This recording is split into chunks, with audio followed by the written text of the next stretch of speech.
before the king, you can't go in them dungeon clothes.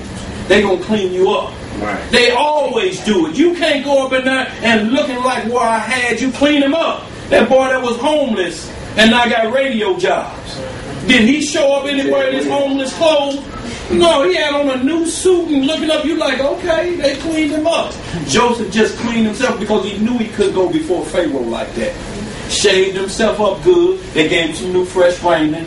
And he went on up to talk to the king. You know, let's read some more. Verse 15. And Pharaoh said unto Joseph, I have dreamed a dream, and there is none that can interpret it. And I have heard say of thee that thou canst understand a dream to interpret it. That thou what? That thou canst understand a dream to interpret it. Mm-hmm. And Joseph answered Pharaoh, saying, It is not in me. God shall give Pharaoh an answer of peace. And Pharaoh said unto Joseph, In my dream, behold, I stood upon the bank of the river, and behold, there came up out of the river 7 kine, fat flesh and well favored, and they fed in a meadow. Now we can skip down here, y'all know the story of that, but what it's saying is he's going to interpret his dream for us. You're going to have 7 years of bad luck, 3.5 years of bad luck, and 7 years of bad, and 7 of this. Whatever the deal is, he's telling what's going to happen to him. Pharaoh you skip down. Pharaoh called all his magicians, they couldn't deliver. So what's happening here is, do we really see this as bad as it sounds? Or is now Pharaoh finna see who the true God of the world is? Is it the God of the Hebrews, or is it Amun-Ra? Because Amun-Ra soldiers couldn't get it done. They're like, now what you saying? 3 cows come up out the water. And 2 fat cows, and they rubbing their heads together. Let's just tell them anything. Let's just tell them things. Those 3 cows was, you gonna eat good today. And them bad cows was, you ain't gonna belch like you. Yeah, get out of here! Get out of here! Now, that ain't my dream. And we'll put them to death. Y'all ain't no true magicians. Get out of here. Let's read some more. Verse 25, y'all. And Joseph said unto the Pharaoh, The dream of Pharaoh is one. God hath showed Pharaoh what he is about to do. The 7 good kine are 7 years, and the 7 good ears are 7 years. The dream is one. And the 7 thin and ill-favored kine that came up after them are 7 years. And the 7 empty ears blasted with the east wind shall be 7 years of famine. This is the thing which I have spoken unto Pharaoh. So we can hold right there, but I just want to skip down to what Pharaoh did.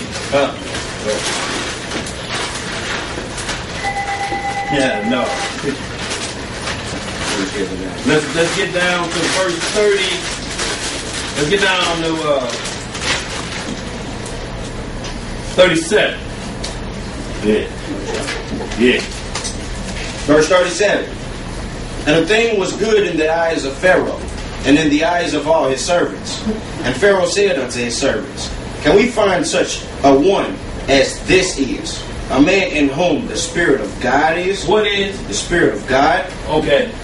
And Pharaoh said unto Joseph, For as much as God hath showed thee all this, there is none so discreet and wise as thou art. Thou shalt be over my house, and according unto thy word shall all my people be ruled.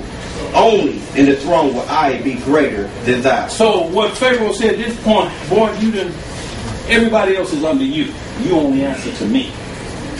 Now, do you think Joseph was putting all his Hebrew doctrine on Pharaoh? No, because he told him, you answer to me. So Joseph was heading the affairs. I'm sure they probably had an Independence Day or the thing, but Joseph kept it and would tell him, look, I can't do that one. This is according to my God. But Joseph is handling, he has him, you second in command. Right. What you think he's doing? What you think Colin Powell has to do second in command? Everything except you worship another God. And that's when he said, put me back in jail. So you gonna handle because he's in the kingdom of Egypt. Let's read some more of that. Verse 41. And Pharaoh said unto Joseph, See, I have set thee over all the land of Egypt. And Pharaoh took off his ring from his hand, and put it upon Joseph's hand, and arrayed him in vestures of fine linen. Who clothes you think there was? You think there was Hebrew clothes? What you think he had on? Some silken robes of Egypt? Huh? Yeah. He got to sign decrees with dooney birds and stuff like that. And not only that, put the ring on his hand. And the ring is a signature ring. Could have had idolatry on it. And this is how you would approve something. Like we have a notary public stamp. They would stamp something like that. And it was the Pharaoh's emblem. This is now on Joseph's hand. Is this illegal according to God? Idolatry is if you worship it. If Joseph started doing like this, oh man. Wow, that's nice. So everybody else can't praise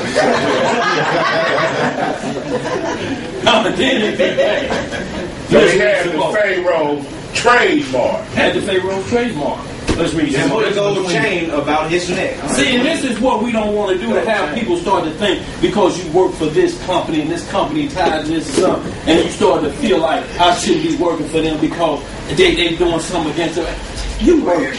You doing what the script say. You doing what it takes so you can do the Sabbath. But just understand one thing, you just ain't going to cross into anything that you should. Procter and Gamble. Procter and Gamble made all their money off of slavery. Should you work for them as they hire you? Now we're going to start you off. You got 5 weeks of vacation.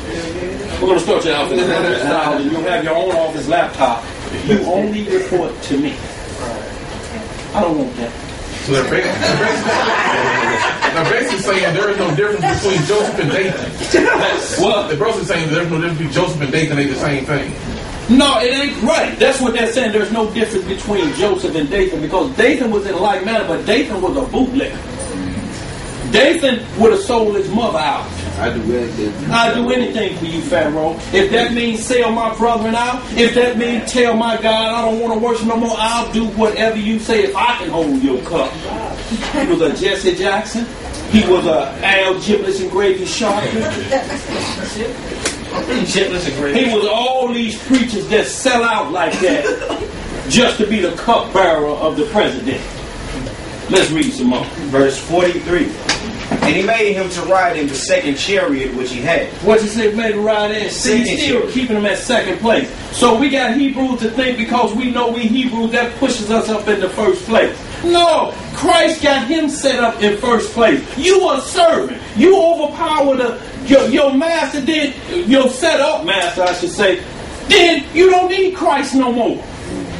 If I pull him down, what I need you coming back doing some work for Christ? I done took him over already. When you in bondage, you in bondage. Let's read some more. No man saved him. No man gonna save him. Let's read. And they cried before him, Thou